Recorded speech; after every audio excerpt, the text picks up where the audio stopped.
Print media, electronic media के सभी सम्मानित जनप्रतिनिधिगण, जैसा कि मैंने कहा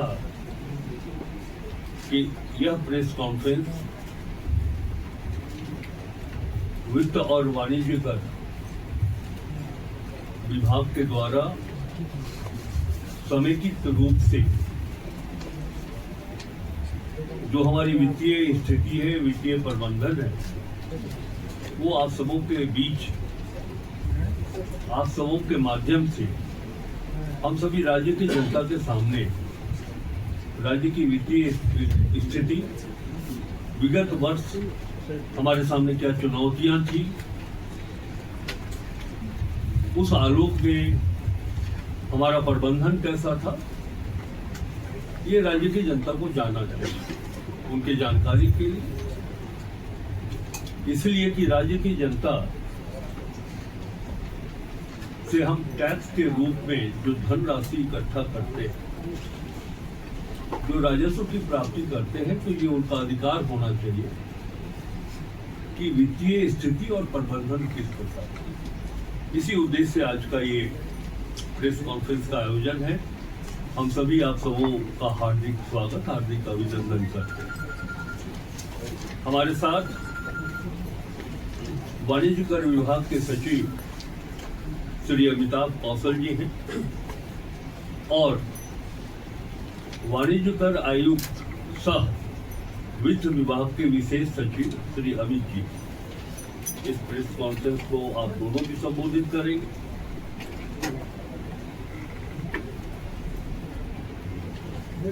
एक संसदीय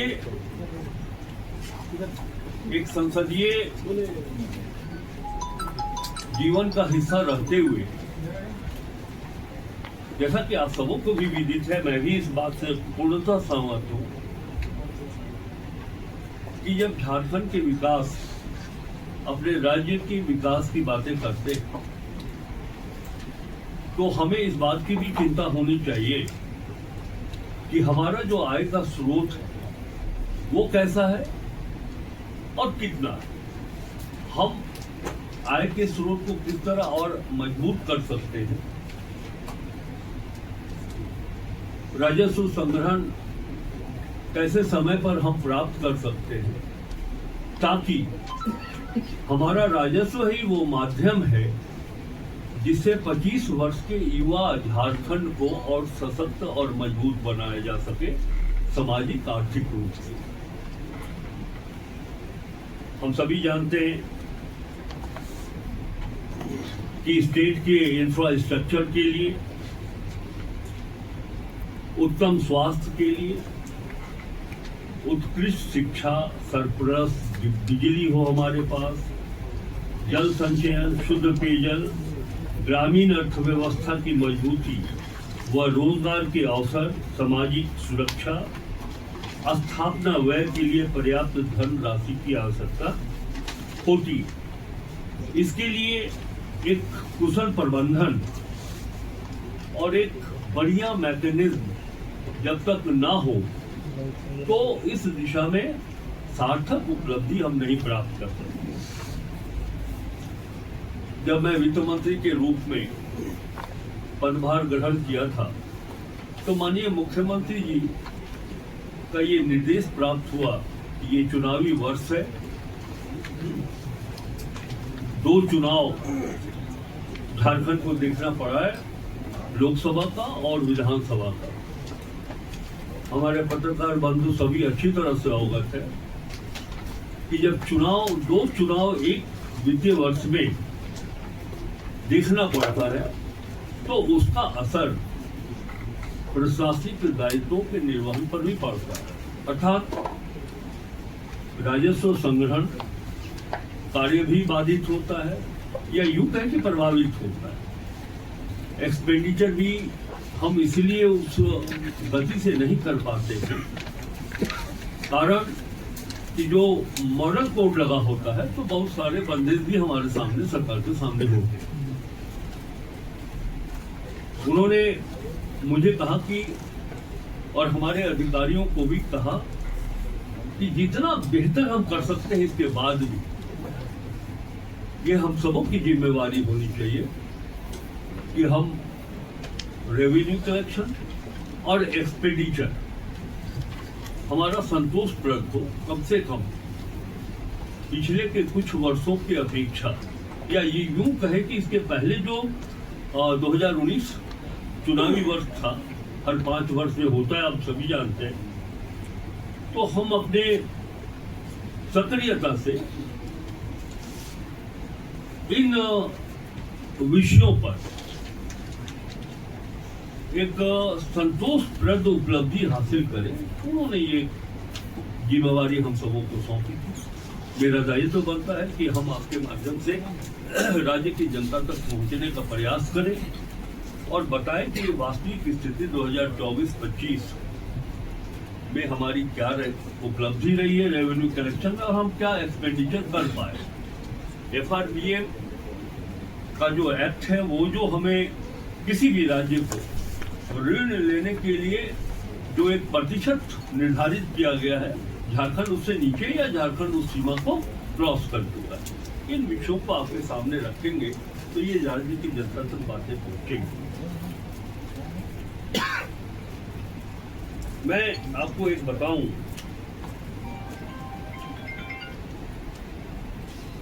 इसके पहले कि हम फिगर के माध्यम से आपको बताएं, 2025-26 में जो अभी शुरू हुआ है, विभाग की ओर से राजस्व के सभी विभागों जैसे एक्साइज, माइंस, ट्रांसपोर्ट, फिर एनर्जी डिपार्टमेंट को यह निर्देश दिया जा रहा है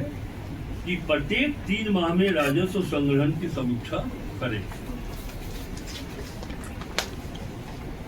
मैं स्वयं वित्त मंत्री होने के नाते 6 माह में एक बार राजस्व संग्रहण की समीक्षा करूंगा और हम सब कोशिश करेंगे कि हमारे वित्त सचिव जी,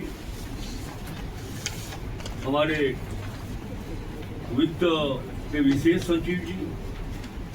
और हमारे वाणिज्य कर के सचिव जी, हम लोगों का ये पूरा प्रयास होगा कि इस वित्तीय वर्ष में राज्य के सभी प्रमंडलों पर जाएंगे और अपने अधिकारियों को प्रोत्साहित करेंगे, दिशा निर्देश देंगे, जहां कमियां होंगी, जहां राजस्व संग्रहण में जो अंचल पीछे होगा, हम उस पर भी नजर रखेंगे, उसको भी देखेंगे, उसकी भी समीक्षा करेंगे और कैसे बढ़िया हमारा कलेक्शन हो, ये भी कार्रवाई हम लोग करेंगे। हम लोग प्रमंडल स्तर पर इसके बारे में समीक्षा की जाएगी। अब मैं आपको फिगर के माध्यम से ये बताना चाहता हूँ। मैं सोचता हूँ ये सब पर्ची आप लोगों को मिल गई कि पिछले वित्तीय वर्ष में जो हमारा बजट का आकार था 1,28,900 करोड़ रुपए, राज्य का जो अपना टैक्स, ओन टैक्स, जिसमें शेयर ऑफ सेंट्रल टैक्सेस, केंद्र के करों में राज्य की हिस्सेदारी, अनुदान की राशि, वाणिज्य कर, land revenue, excise, registration, transport, mines,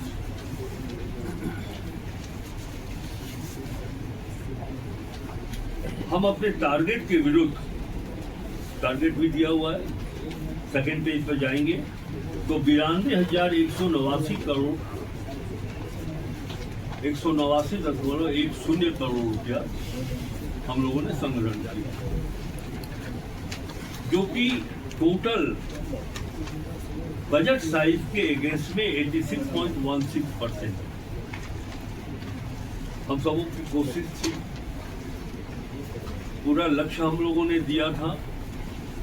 कि कम से कम 90% तक हम संग्रहण कर सके, लेकिन इसके बावजूद भी जैसा कि हमने कहा कि इम्पैक्ट तो पड़ता है चुनाव का, उसके बावजूद भी हमारे विभाग, राजस्व से जुड़े अन्य विभाग के अधिकारी, उनके मंत्रीगण, ये उनका ही प्रयास रहा है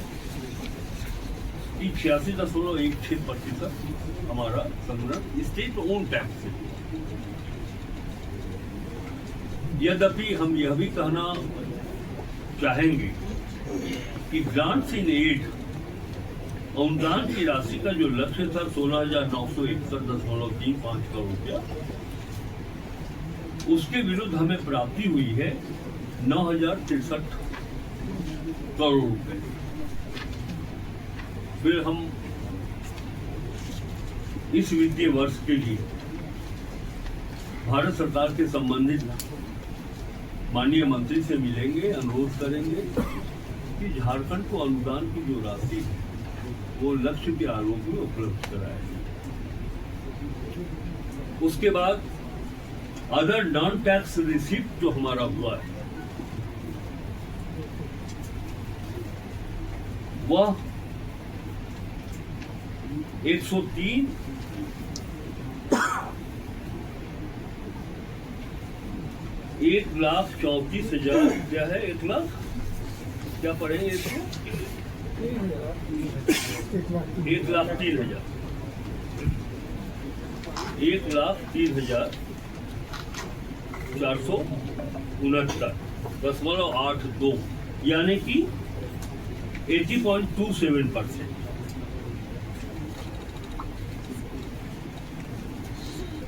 और एक जहां तक मुझे वित्त की जानकारी है और फिर एक संसदीय, जैसा कि मैंने कहा कि जो संसदीय जीवन का अनुभव है, तो मैं मानता हूं कि चुनाव के वर्ष होने के बाद भी यह जो कलेक्शन का फिगर है वो संतोषप्रद है। इससे हम संतुष्ट। इसका अर्थ यह है कि 25-26 में हम इससे और बेहतर करके दिखलाएंगे। इसी तरह जैसा कि अभी हम चर्चा कर रहे थे FRBM के बारे में कि जो आयोग का स्पष्ट कहना है कि बजट आकार के 3% तक ही आप लोन ले सकते हैं, तो आपको हम बताएं कि इस वित्तीय वर्ष के अंतर, पिछले वाले वित्तीय वर्ष के अंतर जो ऋण की स्थिति थी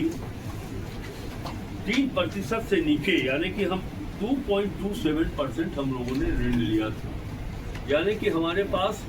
लगभग 8,000 करोड़ का ऋण झारखंड ने लिया था। और अगर उस आयोग के उस दिशा निर्देश की बात करें कि 3% तक ले सकते थे, तो पिछले वित्तीय वर्ष में क्योंकि हम लोगों ने 8,000 करोड़ लिया था, 12,000 करोड़ हम और ले सकते थे, लेकिन इसकी आवश्यकता हम लोगों ने अपने कुशल वित्तीय प्रबंधन से नहीं आने दिया। और सबसे अच्छी बात ये रही कि मैया समान योजना के लिए जो पैसे की आवश्यकता थी, राज्य अपने संसाधनों पर उस पैसे, उस राशि की व्यवस्था कर मैया समान योजना पर राशि गणनांकित। खर्च की स्थिति के बारे में हम आपको बताएं, वो कहाँ है लगभग एक्सपेंडिचर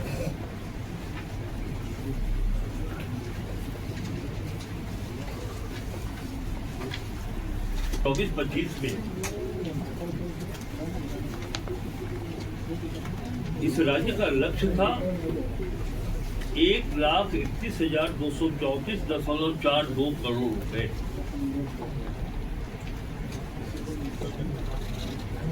और हमारी प्रशासनिक व्यवस्था, राजनीतिक इच्छा शक्ति का ये परिणाम है कि चुनावी वर्ष, मैं बार बार इस बात को कह रहा हूँ कि चुनावी वर्ष होने के बाद भी 1,31,000 के विरुद्ध 1,18,289.69 90.13% हम लोगों ने खर्च किया, जो हमारा टारगेट।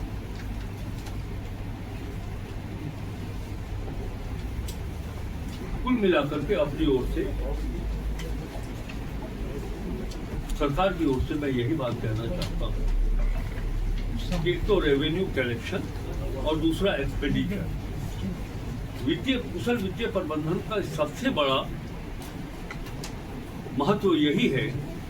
कि हम अपने रेवेन्यू कलेक्शन को आगे बढ़ाएं, तो सिर्फ आगे बढ़ा के रखें नहीं, जनता के बीच जनता के हितों के लिए उस पैसे को खर्च भी करें। इसमें एक व्यापक संतुलन हमने देखा है। ये एक बढ़िया बैलेंस होने का ये जो है सो परिणाम कि हमारा रेवेन्यू एक्सपेंडिचर भी अच्छा हुआ है और खर्च हम लोगों ने किया है।